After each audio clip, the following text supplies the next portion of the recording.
Hello and welcome to the MAC weather page for this Thursday, September 21st, and the big headlines are going to be record or near record high temperatures today and tomorrow. Models came in the last few runs a little warmer than they had been the last few days, and we can see temperatures up well into the low 90s. Right now we'll call for highs at 89 to 93 both days, and for both days our record high is 92, so well within reach. And we expect this warmth to continue into next week before around midweek we start to see some much cooler air that'll bring our temperatures back to near to slightly below normal, but still not too bad. If we look at the conditions around the area this morning, see very balmy temperatures, almost mid-July type readings with lows or temperatures right now in the upper 60s to low 70s, and that's our normal high for the year is 69 degrees. So very warm out there this morning, and that was as of 6 o'clock this morning. And if we look at the moisture conditions out there, just 2 days later after we were at about 70%, we had some rain across the area, but only in a few locations. And so that's given us, now we're down to 69% of what we should normally be so far for the growing season. You can see September very dry, only about 31% of the normal rainfall. And you can see that in graphical format, how we started out in the pre-planting season, very moist conditions. May allowed it to dry up and get everything into the field, and then more rains came in June excessively in Marlette and Breckenridge, and then since then we've been quite dry with 58% of the normal rainfall in July, 58% in August, and again September we're only at about 30% of the normal rainfall. And if we look at the satellite view this morning, three things obviously standing out. Some pretty significant powerful storms bringing very heavy rains. Even before looking at some of the weather watches, I knew there'd probably be some sort of a flood statements, advisories, or warnings out here in southeast Iowa. And we're just getting the blow off from these tops of these storms coming into the state. And again, only a very small chance for some showers or a thunder shower late today into the evening or nighttime hours. And then mostly sunny right on through the weekend and very hot conditions continuing.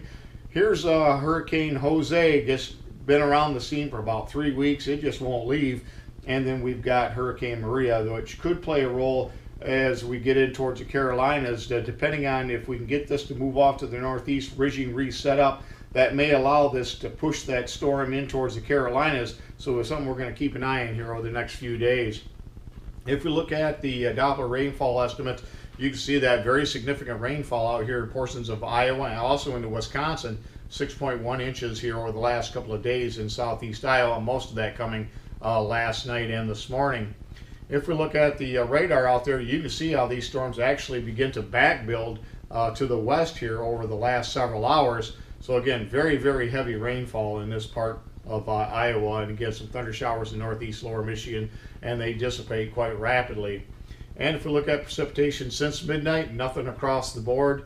And if we look at soil conditions, we haven't done that in a while. Temperature is not a big deal, but what you notice is that the 199, the 200, and the 200 at Breckenridge, Marlette, Brown City at the surface, bone dry up there, and then gets a little bit moisture as you get down lower in depths. If we look at the leaf wetness, the ground conditions, you can see very dry in Breckenridge. That's because we have a southwest wind around 6 at the time of this reading with gusts up to 10, and with the cloud cover that keeps the dew from falling. Whereas over here as you get towards Marlette, very wet, but they have the southeast wind and some of that coming off Lake Huron with clear, some clearer skies there earlier allowed for some heavier dews to settle into that area. And then in Brown City again, quite a bit drier, but southwest wind also present there. And you can see how they actually have a little bit of clearing here over in the southeast portions of the thumb area where a lot of cloud cover back in mid-Michigan. And if we look at the weather map this morning, you can see that front, that's about as far as it's going to get. This is going to wash out. Main systems will take over to the west. And again, we're going to be dominated by high pressure as we go right into the end of the week, into the weekend. And that's going to really bring up a lot of warm and very humid air into the area. We could have heat indexes the next couple of days in the mid to upper 90s. So very, very warm, hot, darn right hot.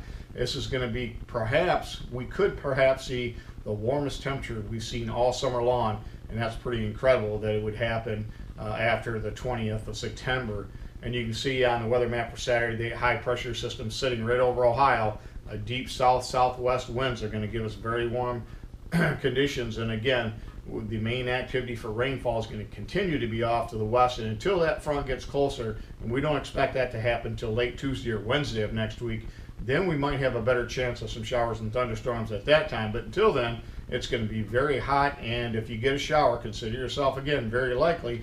And if you notice the theme we have here, it's the thing that wouldn't leave, and of course, character played by John Belushi just a few years ago.